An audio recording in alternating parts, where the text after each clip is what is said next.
सर्वमङ्गलमाङ्गल्ये शिवे सर्वार्थसाधके शरण्यमहे देवी नारायणे नमस्तुते सर्वमङ्गलाय विद्महे धर्मचक्रसाय धीमहि तन्नो राजराजेश्वरीम्बिकां महावाराह्यम्बिका सामुण्डीश्वरी महाशक्त्यम्बा अनुकूलप्राप्तरूपेण மகாமந்திரமாபிஷ்ட பக்த கோரிக்கைகளுக்கு எல்லாருக்கும் சொல்கிறது. இந்த கோயிலினுடைய சிறப்பம்சம் அம்பாள் ராஜராஜேஸ்வரி கலியுக காலத்தில் இந்த திருவள்ளூரில் அவதாரம் எடுத்திருக்காங்க.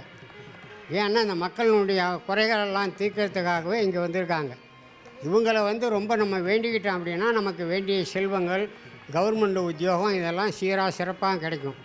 மற்றபடி உங்களுக்கு என்னென்ன தேவையோ அம்பாளுக்கு ஒரு எலுமிச்சை பழம் கொண்டாந்து வச்சு வீடு விற்கிறீங்களா வாங்குறீங்களா, அதெல்லாம் ஒரு கிரகேசம் பண்ண நிற்க லேட் ஆகுதா, அதுக்கெல்லாம் ஒரு எலுமிச்சை பழம் கொடுத்து மந்திரிச்சு வாங்கிட்டு போங்க. அம்பாளுடைய கிருபையால் நல்லா சிறப்பாக நடக்கும். ரெண்டாவது வாராகி அம்பாள். வாராகி அம்பாளுக்கு அம்சமான ஒரு பலன், உத்தியோக பிராப்தத்தை கொடுக்குறாங்க, மாங்கல்ய தாரணத்தை கொடுக்குறாங்க, குழந்தை பாக்கியத்தை கொடுக்குறாங்க, புத்திர பிராப்தம்லாம் உண்டாகுது. அம்பாளுடைய கிருபாகடாட்சத்தில் ஒவ்வொரு வாரமும் செவ்வாய்க்கிழமை அம்பாளுக்கு அரளிப்பூ மாலை சாத்துறீங்கெல்லாம் என்ன நினைக்கிறீங்களோ அதெல்லாம் நடக்கும்.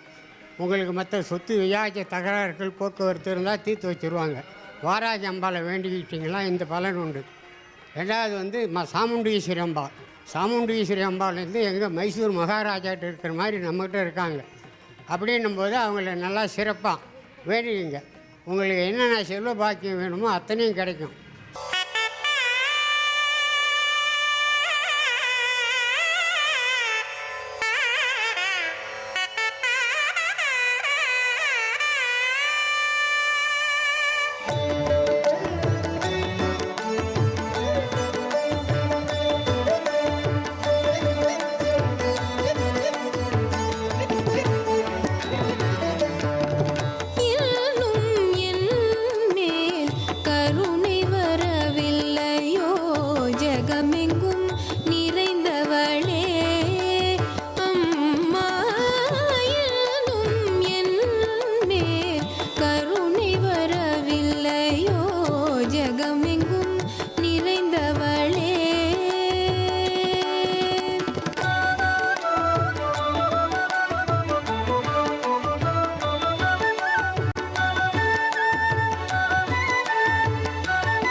ஆழ்வார் எம்பெருமானார் ஜியர் திருவடிகளே சரணம். ஸ்ரீமதே ராமானுஜாய நம. இப்பொழுது நாம் பார்த்து கொண்டிருக்கும் திருத்தலமானது மிகவும் சக்தி வாய்ந்த வைணவத்தலத்தினுடைய அருமை வாய்ந்த திருத்தலம். வேதபுரி என்று சொல்லக்கூடிய தாயார் மிகவும் அற்புதமாய் அருள்பாலிக்கின்றார். கோயம்புத்தூர் மாவட்டத்தில் சிங்காநல்லூர் என்று சொல்லக்கூடிய கிராமம். சிங்காநல்லூரில் அக்ரஹாரம் பகுதியில் மிகவும் சக்தி வாய்ந்த பெருமாளாய் ஸ்ரீ உலகளந்த பெருமாள் அருள்பாலிக்கின்றார்.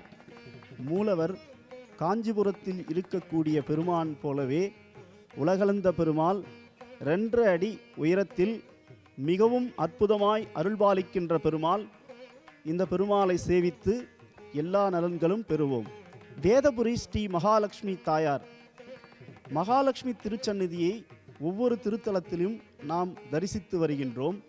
சிங்காநல்லூரில் அருள்பாலிக்கின்ற மகாலட்சுமியின் திருப்பெயர் ஸ்ரீ வேதபுரி என்று சொல்லக்கூடிய தன்மையில் வேதபுரி என்றால் என்ன?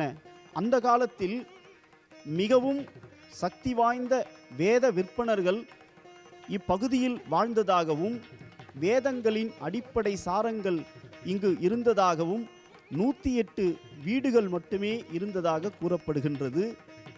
7 வீதிகள் 108 வீடுகள் மட்டும் இருந்ததால் வேதங்களின் சாரமாய் இருந்ததால் வேதபுரி என்று அந்த காலத்தில் ஒரு சக்தி வாய்ந்த திருப்பெயரோடு சிங்காநல்லூர் என்று இப்பொழுது நாம் சொல்லிக் கொண்டிருக்கின்றோம். வேதபுரி என்று அந்த காலத்தில் இது தனிப்பெரும் சிறப்பை பெற்று வருகின்ற கிராமத்தினுடைய சிறப்பாகும். இத்திருக்கோவிலில் அமைந்துள்ள மகாலட்சுமி தாயார், ஒவ்வொரு கோவில்லையும் நம்ம மகாலட்சுமி தாயாரை தரிசனம் பண்ணலாம். ஆனால் இந்த சிங்காநல்லூரில் எழுந்தருளி அருள்பாலிக்கக்கூடிய மகாலட்சுமி தாயார் ஸ்ரீ வேதபுரி என்ற திருநாமத்தோடு வேதபுரி ஸ்ரீ மகாலட்சுமி என்ற பெயரோடு அருள்பாலிப்பது தனிப்பெரும் சிறப்பாகும். மேலும் இத்திருக்கோவிலை நாம் எப்படி செல்ல வேண்டும்? கோயம்புத்தூர் சிங்காநல்லூர் என்று சொன்னால் அனைவருக்கும் தெரியும். சிங்காநல்லூர் பேருந்து நிலையத்திலிருந்து சற்று தொலைவில்தான் இத்திருச்சன்னதி அமைந்திருக்கின்றது. யாரை கேட்டாலும் சொல்வார்கள், சிங்காநல்லூர் அக்ரஹாரம் பகுதியில் இருக்கக்கூடிய உலகளந்த திருச்சன்னதி, உலகளந்த பெருமாள் என்று சொன்னால் அனைவருக்கும் தெரியும். இந்த உலகளந்த பெருமாளை நாம் சென்று வழிபாடு செய்வோம்.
இந்த சுவாமி உள்ள இருக்கிற சுவாமி பஞ்சலோகத்தால் செய்யப்பட்டது. ஆனால் பல்லவ மன்னனால் செய்யப்பட்டது. எப்பேற்பட்ட விஷயம் பார்த்தீங்களா? மன்னர்களே வழிபட்ட ஸ்தலம் என்பதால் இந்த ஸ்தலத்திற்கு மிக புண்ணியம் அதிகம். எப்பயுமே பார்த்தீங்கன்னா ஒரு கோவில் இருக்குன்னா அந்த கோவிலில் ஒன்று ரிஷிகள் அல்லது ஆழ்வார்கள் அல்லது பாடல் பெற்ற ஸ்தலங்கள் அல்லது மன்னர்கள் வந்த ஸ்தலங்கள், இந்த மாதிரி ஸ்தலங்களுக்கு போகும்பொழுது பிரசித்தியம் சாநித்தியம் அது ரொம்ப அதிகமாக இருக்கும். இந்த இடத்துல மகாலட்சுமி அவ்வளோ அருமையாக இருக்காங்க. அதாவது அவதாரங்களில் மிகவும் ஒரு முக்கியமான அவதாரம் வாமன அவதாரம். அதே மாதிரி ராமாவதாரம் ரொம்ப ரொம்ப முக்கியமான அவதாரம். சிவதனுசை இரண்டாக்கினான் ராமன் அப்படிங்கிறது எல்லாருக்குமே தெரியும். ஆனால் கட்டளை என்னன்னு கேட்டிங்கன்னா அந்த சிவதனுசு எடுத்து நாணை ஏற்றணுங்கிறது தான் அதோட தாத்பரியம். அந்த விஷயமே என்னன்னு கேட்டிங்கன்னா அதுதான். ஆனால் அந்த வில்லை எடுத்து ரெண்டாக உடச்சி எடுக்கும்போதே உடஞ்சிருது. அவ்வளவு வலிமை வாய்ந்த ஒரு சிவதனுசு. அதுக்கு ஒரு பரிகாரமாக முனிவர்களெல்லாம் கேட்குறாரு. ராமன் எப்பேற்பட்ட புண்ணியவான், எப்பேற்பட்ட பக்திமான், அவர் மிகப்பெரிய ஜோதிட மிகப்பெரிய மகரிஷிகள் அவர்களெல்லாம் கேட்குறாரு. இந்த மாதிரி இந்த தப்பு பண்ணியிருக்கேனே, இதுக்கு நான் என்ன பண்ணுறது அப்படின்னு. அப்போ அவர் சொல்கிறார், சிவபூஜை செய்தால் மிகவும் சிறப்பாக இருக்கும். ராமேஸ்வரத்தில் இருக்கக்கூடிய லிங்கங்கள் இதையெல்லாம் பூஜை பண்ணணும் அப்படின்னு சொல்கிறார். அது மாதிரி ராமேஸ்வரம், ராமன் ஈஸ்வரம் இரண்டும் சேர்ந்த இடம் ராமேஸ்வரம் என்று சொல்லக்கூடிய ராமனே செய்த தவறுக்கு பூஜை செய்து, அதாவது இந்த மாதிரி வில்ல உடைச்சிட்டோமே அப்படின்னு சொல்லி அந்த சிவதனுசை இரண்டாக்கியதனால் அந்த ராமர் பூஜை செய்ததாகவும் ராமன் சீதையை பிரிந்ததாகவும் சொல்லப்படுகிறது. அந்த மாதிரி இருக்கக்கூடிய விஷயங்களில் யாருக்கெல்லாம் கணவன் மனைவி பிரிவினை இருக்குன்னா அது ஏதோ ஒரு பாவம் இருக்குங்க. போன ஜென்மத்தில் இதை கொஞ்சம் நம்பி தான் ஆகணும். சம்மந்தம் இல்லாமல் நல்லபடியாக கல்யாணம் பண்ணுறோம். யாருமே கல்யாணம் பண்ணும்போது பிரியணுங்கிற வார்த்தையே கிடையாது.